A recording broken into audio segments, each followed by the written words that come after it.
Hello and welcome to a demonstration on the Turing completeness of the card game Magic the Gathering. This presentation is based on an original construction by Alex Churchill, Stella Biederman, and Austin Herrick. You can find a link to their original article both on the screen and in the description. So the first step for this presentation will be creating the machine. The starting hand for the player creating the machine involves the land card Ancient Tomb, 3 of the artifact card Lotus Petal, the artifact Grim Monolith, the enchantment card Power Artifact, the artifact card Staff of Domination, as well as the artifact Gemstone Array, which will be the first card drawn by that player, and this is the order you'll play them in. First you'll play Ancient Tomb, followed by the 3 Lotus Petals. You'll use the mana from Ancient Tomb to cast Grim Monolith, and you'll sacrifice 2 of your Lotus Petals to add blue mana to your mana pool. This will allow you to cast Power Artifact on the Grim Monolith. And finally, you'll cast Staff of Domination and Gemstone Array using the mana from Grim Monolith. Since Power Artifact reduces the cost of untapping Grim Monolith to 2 mana, and Grim Monolith provides 3 mana, this serves as an infinite mana generation source. Using that mana, you can use Staff of Domination to draw your entire library, as well as generate any color of mana via Gemstone Array. So now that we've drawn the entire library and have any amount of mana in any colors we could ask for, we can move on to the next step, which will be removing all of the cards from our opponent's library. We have one more Lotus Petal remaining, and we'll be using the following 2 cards to remove our opponent's library: Fathom Feeder and Rito Lantern. Fathom Feeder lets us exile the top card of our opponent's library, but in doing so we do have to draw a card. Since we've drawn our entire library already, we need to make sure that we don't lose the game by drawing a card when we don't have one to draw. So Rito Lantern allows us to put a Lotus Petal from our graveyard onto the bottom of our library, so that activating Fathom Feeder will not remove the final card from our library, causing us to lose the game.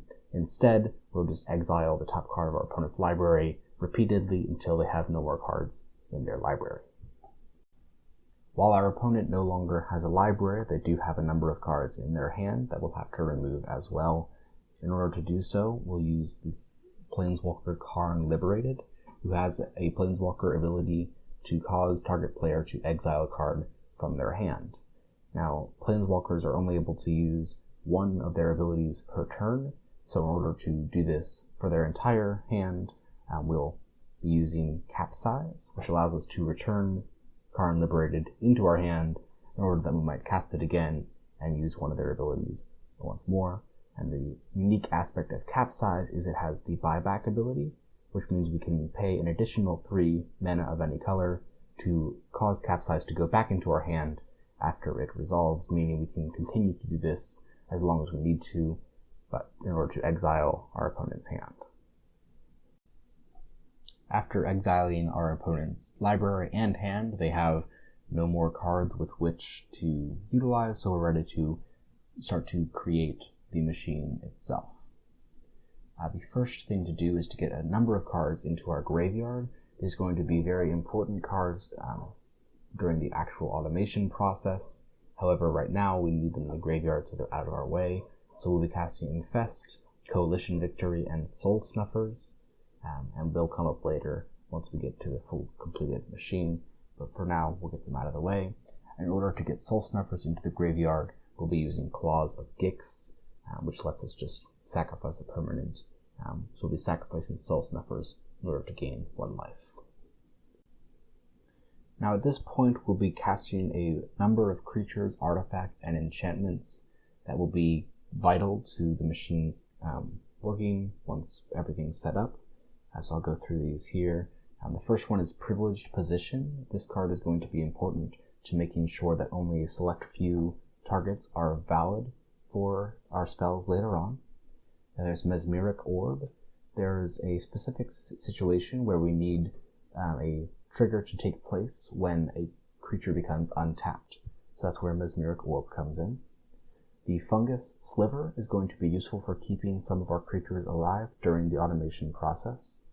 Wild evocation is part of guaranteeing that the automation process continues. Rather than having to actually cast a spell, this will force the spells to be cast automatically. Prismatic Omen is going to allow for the halting process of the game. If you remember moments ago, we cast one of the spells to get into the graveyard. That will allow us to win the game if we control each of our basic land types. Prismatic Omen will make our Ancient Tomb count as each of those basic land types. Then there's Choke, which will prevent us from untapping our Ancient Tomb, since it now counts as an island thanks to Prismatic Omen. Memnarch will be useful for turning some of our enchantments into artifacts so that they can be duplicated with a card we'll see momentarily. And then finally, Olivia Doran has an activated ability that causes a creature to become a vampire. Using some finessing with a different card, we'll be able to turn some of our creatures into other types of creatures so that they can become more useful to the automated system. Alright, just a few more creatures, artifacts, and enchantments to get onto the battlefield. We have Blazing Archon. This is going to help us so that our combat phase doesn't get in the way of the automation, since no creatures will be able to attack. Vigor is going to be vital to keeping our creatures alive during the automated system. Zathura Necromancer is one of the core logic systems for the Turing machine, as well as Rotlung Reanimator. The two of these together make up the basis of the Turing machine. Dread of Night is going to be important to removing some creatures that we don't want to be on the battlefield during certain times. Shared Triumph is going to be used to keep some of our creatures stronger than certain vital checkpoints that they need to be able to withstand. This first casting of Shared Triumph will be on the creature type Wizard. And then we have Jin Illuminatus. And he's going to just make it a little bit easier to cast the large number of spells that we need to cast to get set up. We could technically do it by using Rito Lantern after the spell is cast, returning it to the library, then using Staff of Domination to draw that card, and then casting the spell again. But Jin Illuminatus lets us just replicate the spell, then I have to go through all that effort. So for now, I'm going to get Zathura Necromancer and Rotlung Reanimator out of the way. There is one more enchantment we need to cast before we can move on to the next step, and that's Cloak of Invisibility. Cloak of Invisibility is just going to be cast on that Zathura Necromancer. This is going to be important in keeping track of which state the Turing machine is in, and we'll go more into detail on that in just a little bit. Now that we have Cloak of Invisibility on the battlefield, we can use Memnarch's abilities. As I mentioned before, Memnarch is going to be used to add the artifact type to some of our enchantments. So we're going to add artifact to Dread of Night, Shared Triumph, and Cloak of Invisibility. That way they can be affected by our next spell, Stolen Identity. Stolen Identity lets us create a token that's a copy of a number of creatures and enchantments. Now that they're artifacts, they can also be copied. And we'll just be using Jin Illuminatus to replicate Stolen Identity. We're going to cast it once on Blazing Archon, once on Vigor, once on Dread of Night, 4 times on Shared Triumph, and a bunch of times on Cloak of Invisibility and Zathura Necromancer and Rotlung Reanimator. I'll go through those last 3 in just a moment, but we'll go ahead and get the duplicates here. For Shared Triumph, each of those are going to be affecting a different creature type. One of them is going to be affecting Lurglyph. One of them is going to be affecting Clerics. One of them is going to be affecting the Fungus type. And one of them is going to be affecting the Rat type. And I'll explain why those are important later on. So I mentioned we'll also be using Stolen Identity on the Cloak of Invisibility as well as the Zathura Necromancer, Rotlung Reanimator. The reason I kept these separate is because the Cloaks of Invisibility need to be placed on these creatures in very specific ways. In particular, we're going to create 36 cloaks while we're going to be creating 40 of these black creatures. 4 of the Rotlung Reanimators will not have Cloaks of Invisibility. However, the remaining Zathura Necromancers, as well as 29 of the Rotland Reanimators, will each get their own Cloak of Invisibility.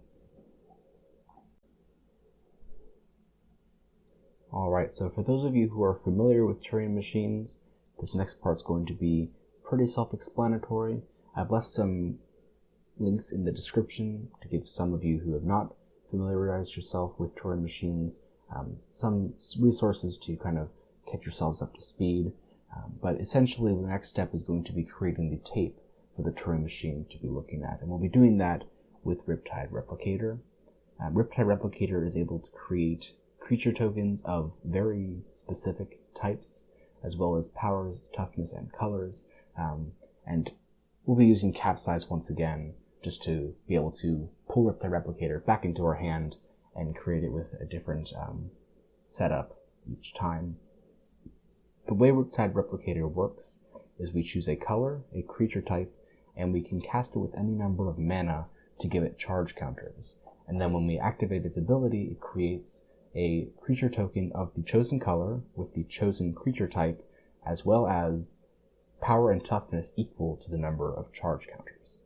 So it's very specific in terms of which ranges of creatures, as well as their power and toughness that we can use.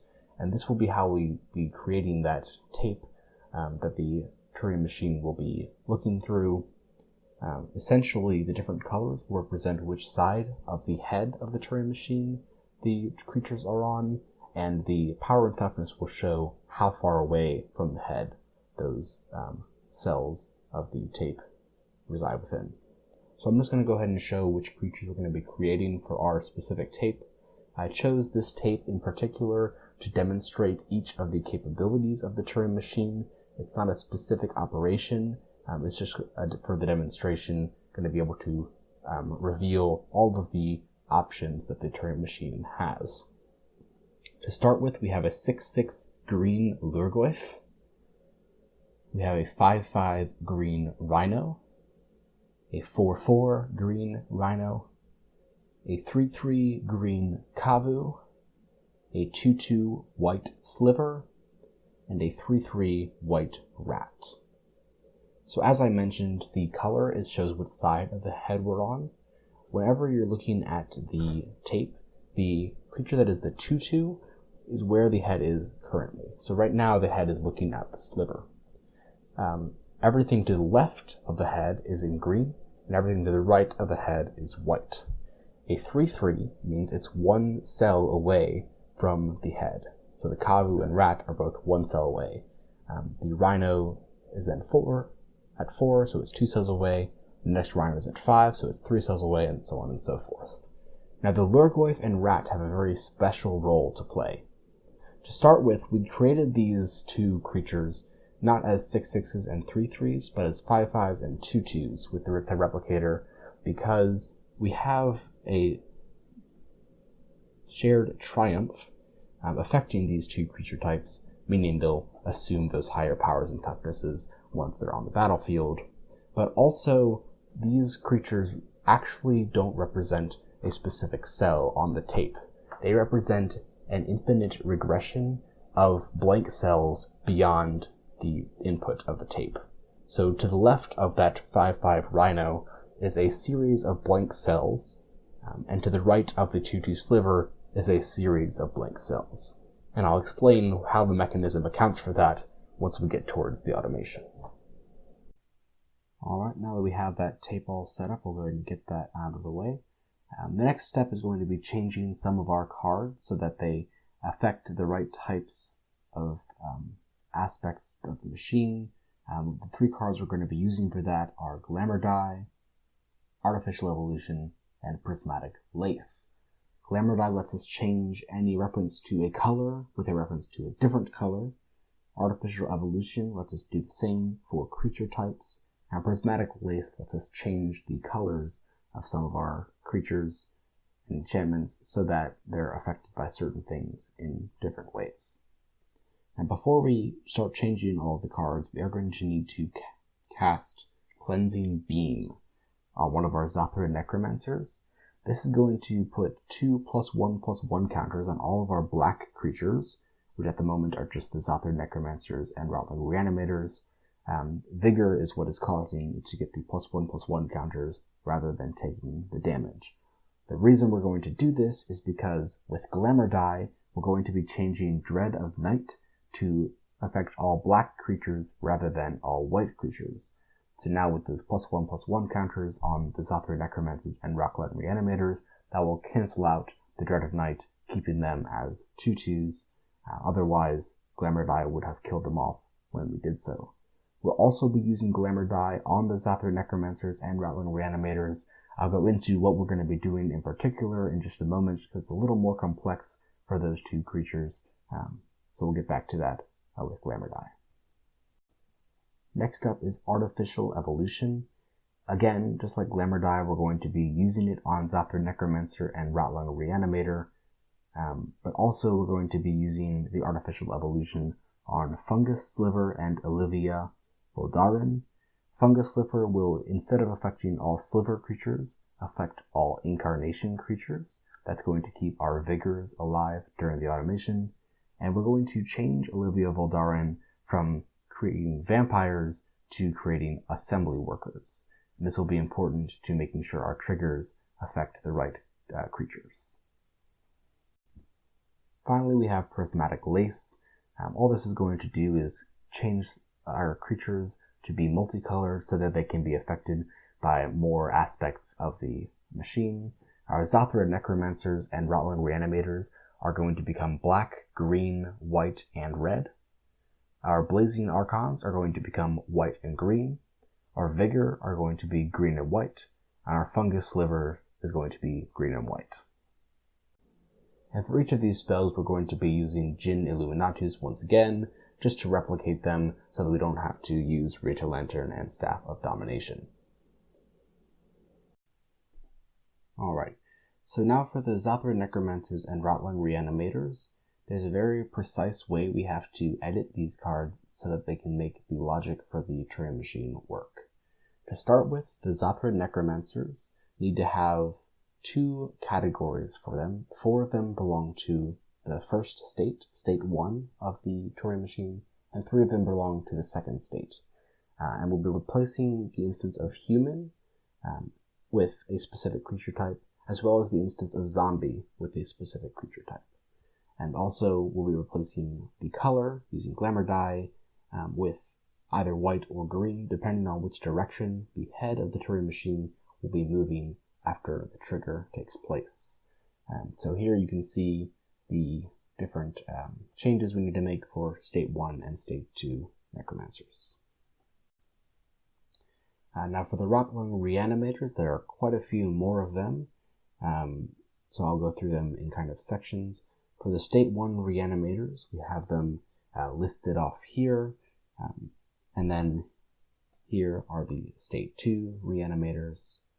And there are also 4 Reanimators, the ones that we did not put the Cloak of Invisibility on, which belong to the Infinite Tape Generation system. As I mentioned a bit ago, the Lurgoyf and Rat belong to a special kind of cell, where they actually represent a series of blank cells. And that's what these 4 Reanimators function as. Essentially, whenever the trigger takes place, they'll create a new Lurgoyf or Rat to represent the cell beyond that, and trigger the Cephalid creature type by creating a black Cephalid, which will then die to Dread of Night, and that will trigger the Cephalid creature type, which represents the blank cell in the simulation. Alright, so we're going to use Jinn Illuminatus once more, this time for the Donate spell. We're going to use this to give our opponent all the things they're going to need for the automation to take place. We're going to be giving them one of our Blazing Archons so that neither players can do anything during the combat phase. We're going to be giving them one of our Vigor creatures. We're going to be giving them all of the creatures in the tape, and we're going to be giving them all the Zathura Necromancers, 31 of the Rattling Reanimators. The 2 we are keeping are the ones that create black Cephalids, and we'll explore that more once we get to the automation itself. And finally, we're going to be giving them Wild Evocation. It doesn't really matter who has the Wild Evocation, but it looks nicer over there, so we're going to move that as well.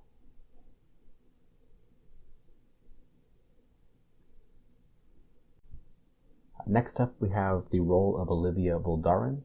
If you remember, just a moment ago, we had changed her activated ability so that instead of adding the vampire type to whatever creature we want, she'll add the assembly worker type. We did that with artificial evolution, and the creatures we're going to be adding that to are both of our Rotlung reanimators, the Blazing Archon, the Vigor creature, and the Fungus Sliver creature.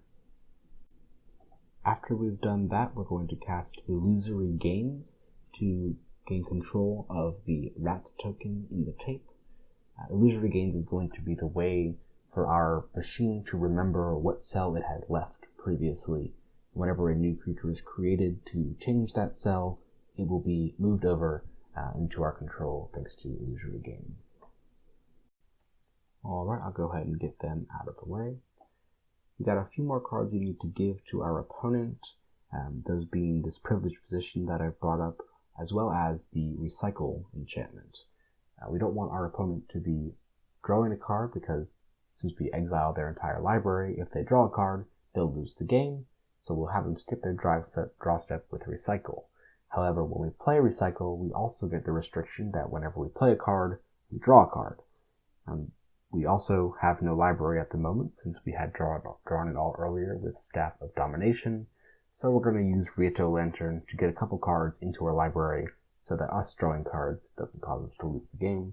The first form we're going to bring into the bottom of our library with Riptide Lantern is the Donate spell we had cast earlier. We'll go ahead and just draw that right away with Staff of Domination, and then we'll use Riptide Lantern to put 2 Lotus Petals down there. We'll cast Donate, replicate it with Jin Illuminatus. Recycle will make us draw those 2 Lotus Petals, and then we'll be given Recycle and Privileged Position over to our opponent. Now we have one more use for Jin Illuminatus. The last spell we're going to be casting and replicating is Reality Ripple.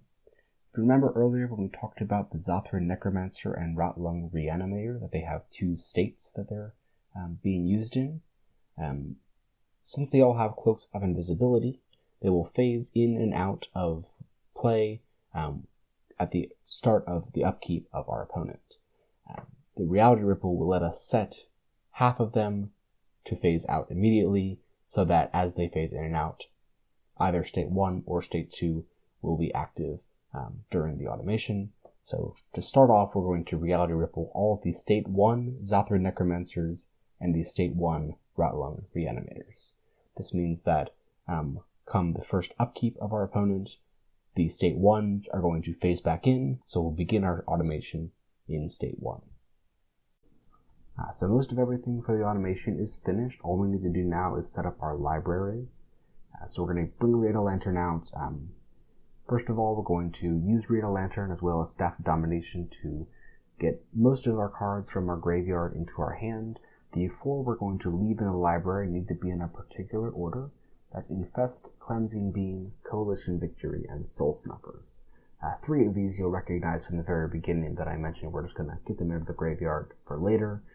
Cleansing Beam we had used fairly recently to make sure our Rotlung Reanimators and Zathura Necromancers stayed alive through Dread of Night. But after we've drawn all the cards other than these in our graveyard, we're going to put Infest, followed by Cleansing Beam, followed by Coalition Victory, followed by Soul Snuffers into the library so that we draw them in that order. So the automation's all set up at this point. The only thing left to do is to get rid of all the junk. So we're going to use Karn Liberated and Capsize once again to do this. We're going to use Karn Liberated's first ability to get rid of most of our hand. We'll be keeping 2 cards in our hand that I'll mention in just a moment. And then the permanents we're going to be removing with his second ability include Grim Monolith, Riptide Lantern, Claws of Gix, Riptide Replicator, Olivia Doran, Mesmeric, Power Artifact. We're also going to remove Staff of Domination, but make sure to draw your Infest first. And then finally, we're going to use Karn's first ability on Capsize. While the first ability is still on the stack, we will Capsize. Capsize will return Karn to his hand, and then the Capsize will be exiled. Finally, you can play Karn one last time and exile himself with his second ability. We're just about ready for the simulation. So I'll go ahead and reorganize everything so it's a little bit easier to see. Now that most of everything's exiled, it's a much more simplified board state. I'm just going to go through what's here just to remind everyone what's been taking place. Our opponent has 3 enchantments. They have Privileged Position, which prevents us from targeting their creatures. They have Recycle, which skips their draw step so they don't lose the game by trying to draw in an empty library. And they have Wild Evocation, which will make us automatically cast our cards so that the automation is completely automatic. They also have the Vigor creature and the Blazing Archon creature. The Vigor is part of the system that helps move the head of the tape. The Blazing Archon is to prevent us from attacking them during the combat stage. They also have a bunch of Zathura Necromancers and Riptide Reanimators that represent the logic that we're about to get into. And the last thing that the opponent has is the tape itself, with the exception of the rat that we have under Illusory Games. In addition to the rat we also have 5 shared triumphs. They're on Lurgoyf, Rat, Wizard, Cleric, and Fungus. We have 36 Cloaks of Invisibility. 18 of them are currently phased out with the creatures that they're enchanting, and the other 18 are affecting the Phase 2 creatures that are currently phased in. The Riptide Reanimators we have 2 of them, which are the ones that create cephalids. We have a Fungus Sliver, which will help prevent our incarnations from dying in a little bit. We have our own Vigor. We have a Blazing Archon to prevent our opponent from attacking. A Mesmeric Orb, which will activate whenever we untap a creature. And we have an Ancient Tomb, which counts as every basic land type thanks to Prismatic Omen, and also cannot untap thanks to Choke, which works because Prismatic Omen makes the tomb an island. Now, there are 2 more enchantments that we had saved from Karn Liberated abilities, and those are going to be played next. We play Wheel of Sun and Moon. This is what's going to allow our automation to continue to go through. Basically, every time a card would enter the graveyard, it goes to the bottom of the library instead. So that makes it so that our spells that we cast continue to be recycled. And then we're going to cast Steely Resolve, selecting the Assembly Worker creature type. This makes our Riptide Reanimator, Blazing Archon, Fungus Sliver, and Vigor cards unable to be targeted, just like our opponent's creatures. Now at this point, everything's set up, and we can go ahead and pass the turn back to our opponent. Since we had phased out the State 1 creatures, they will go ahead and phase back in, and all the State 2 creatures will phase out, leaving us in State 1 at this point in the automation. The opponent can't do anything. They don't have a draw step. Wild Evocation does not cause them to cast anything because they don't have anything in their hand. They can't attack us due to Blazing Archon.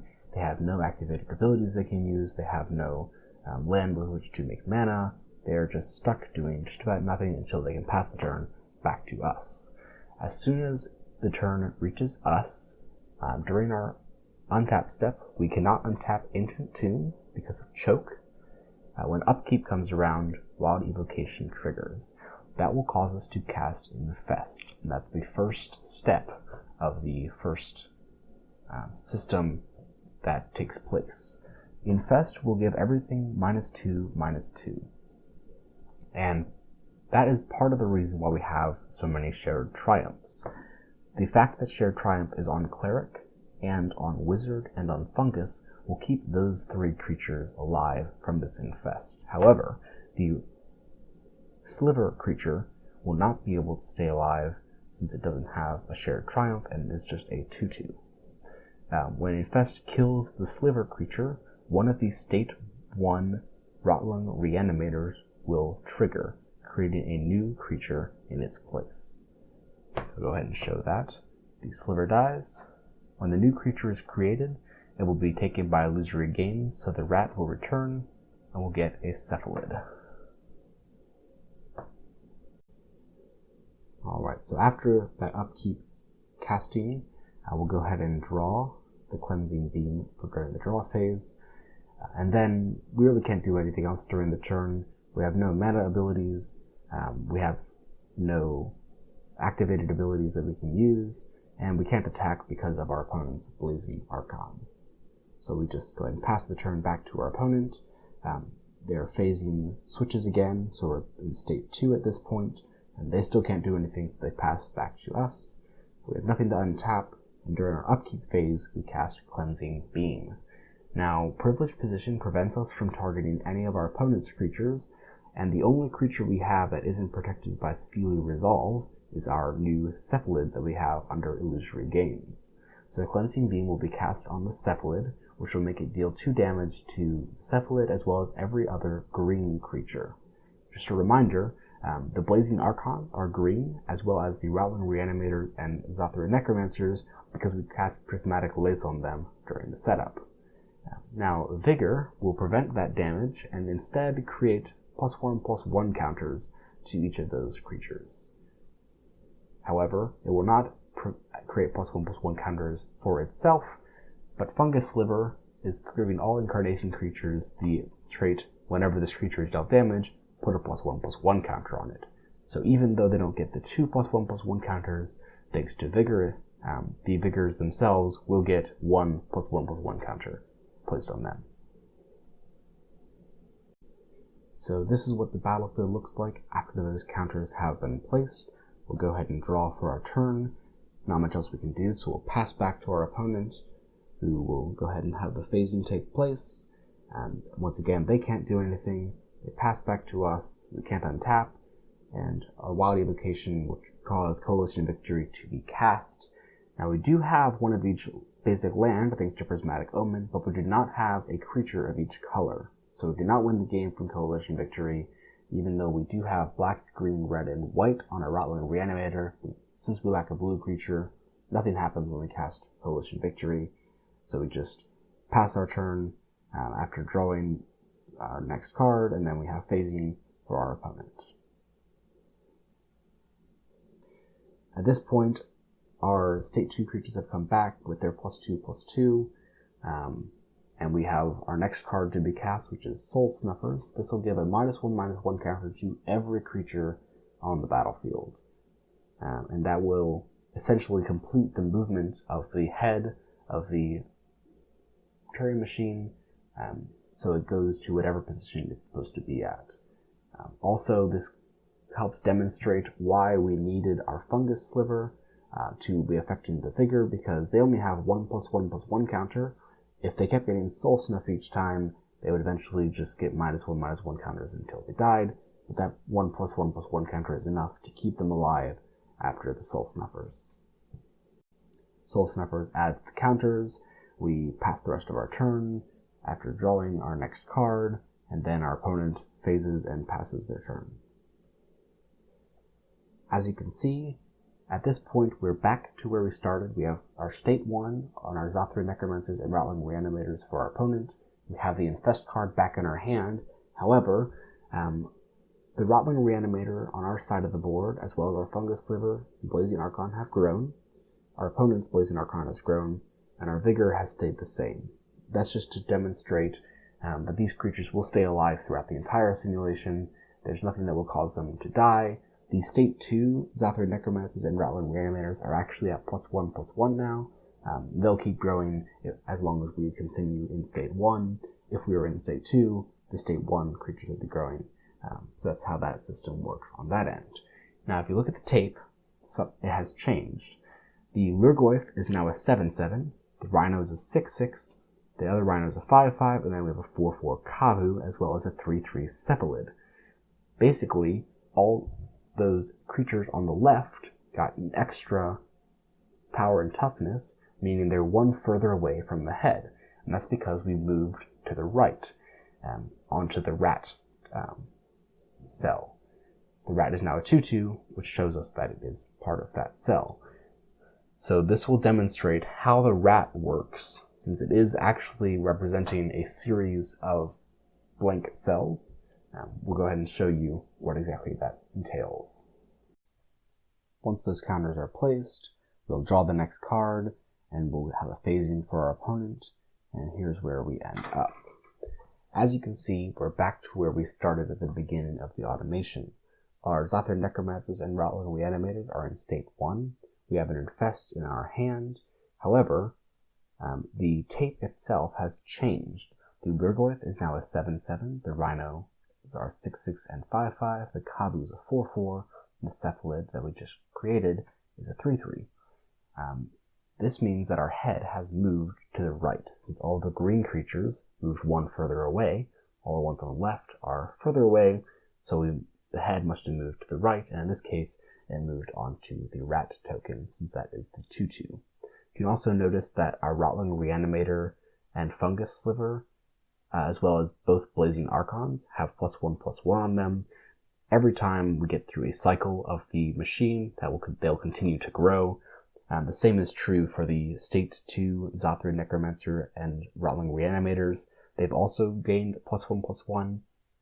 The State 1 Zathura Necromancers and Rotling Reanimators would be growing if we were doing the automation in State 2.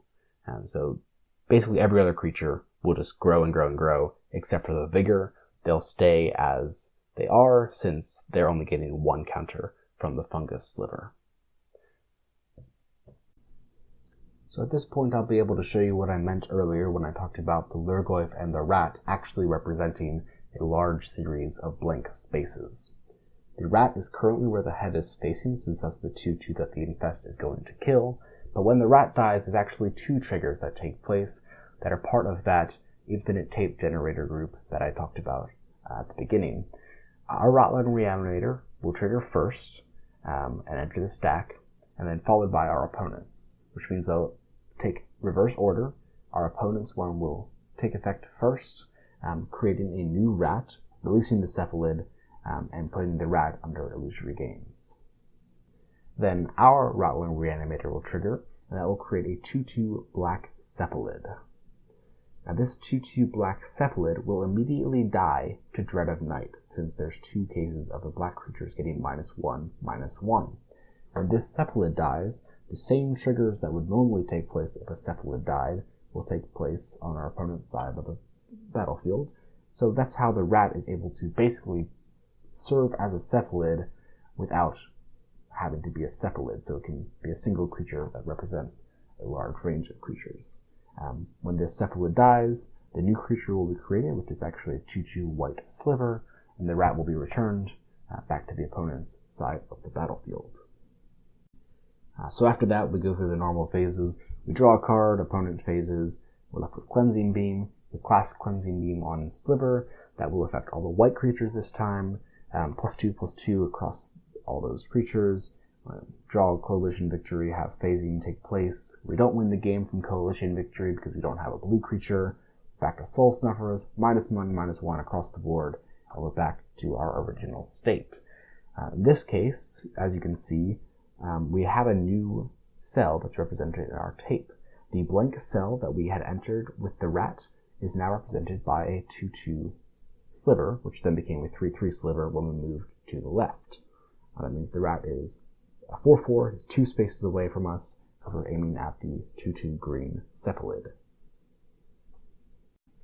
The next step is self-explanatory if you've been following so far. The 2/2 green Cephalid dies, the sliver gets returned, a green Cephalid creates a 2/2 sliver, we've already established that. Cleansing Beam on the sliver, +2/+2 on the white creatures, Coalition Victory fails, Soul Snuffers removes them, we're back here. We move one more to the left, and now we're facing a green Kavu. So this next cycle is going to be a little bit different than the ones we've been seeing so far, and the reason for that is the head of the machine is facing a 2/2 green Kavu. Now when a Kavu dies, it doesn't trigger a Rotling Reanimator like we've been seeing so far. Instead, it triggers a Zathura Necromancer. The main difference being the creature token that gets created comes into play tapped. So I'll go ahead and demonstrate that. Kavu dies, Sliver moves over because we now have a 2/2 white Leviathan, but it's tapped. Now this won't make a difference this turn, we're still going to draw a card and have phasing, but next turn it'll have a big impact on how the cycle continues. So here, before we get to the Cleansing Beam casting from Wild Evocation, Leviathan untaps, and that will trigger our Mesmeric Orb, which will, in turn, take the Coalition Victory that's on top of our library, try to put it in the graveyard, but Wheel of Sun and Moon makes it go to the bottom of the library, meaning that at the end of this turn, we're not going to be drawing Coalition Victory. Instead, we'll be drawing Soul Snuffers immediately, which will cause a state change, because instead of going through 4 turns, which will keep the same state at the end, we'll only be going through 3 turns in this cycle. So at the end of the cycle, we're going to end up in state 2. I'll show the rest of that. Cleansing Beam puts +2/+2 counters on all the Leviathans, Soul Snuffers -1/-1 on all the creatures, and we're back at Infest. But if you look, the creatures that are currently active are our State 2 Zathura Necromancers and Rotlang Reanimators. So we're going to get to see that again because the head is currently facing a 2/2 green Rhino, and in State 2 the Rhino also causes a state change. So Infest is going to kill the Rhino, and when Leviathan moves back, our new creature is going to be tapped. It'll be a 2/2 white Sliver. In this next turn, with Cleansing Beam being cast, we already know that Mesmeric Orb has caused our Coalition Victory to move to the bottom of the library. Our white creatures are going to go +2/+2, back to Soul Snuffers, and since we skipped Coalition Victory, we only move through 3 turns during this cycle, so when we get back to Infest, we're back to State 1. The last function of the Turing machine we get to show is its ability to stop, and that will give us our output. When a Rhino dies in State 1, it causes a 2/2 blue Assassin to spawn. And if you've been following along, you may understand what's about to happen. The Rhino dies, giving us the Assassin under Illusory Gains. We cast Cleansing Beam on the Assassin, which gives the Assassin +2/+2 since it's the only blue creature. And then Coalition Victory comes up once again. And before, every time we cast Coalition Victory, it was unable to cause us to win the game because we didn't have a blue creature. But we just got a blue Assassin, and we have the other colors with Rotlang Reanimator, who's both black, green, white, and red. And Prismatic Omen makes Ancient Tomb every basic land type, so at this point, when we cast Coalition Victory from Wild Evocation, we win the game. That will give us our output condition. At this point, we can read back the tape and tell us what the end result of the automation was, and that'll give us the answer to whatever question we posed to it. So I'll go ahead and show that here. The question we posed was Lurgoyf, Rhino, Kavu, Sliver, Rat. And just a reminder, Lurgoyf and Rat are actually just a bunch of blanks, so it's more like saying Rhino, Kavu, Sliver. And the output was, ignoring the Lurgoyf and Rat again, output was Assassin, Sliver, Leviathan, Sliver. So this wasn't an actual operation, obviously, because there's no sense out of Rhino, Kavu, Sliver, yielding Assassin, Sliver, Leviathan, Sliver. But if we did have an operation, this would be the point where we'd read back and see what the answer that the machine provides was.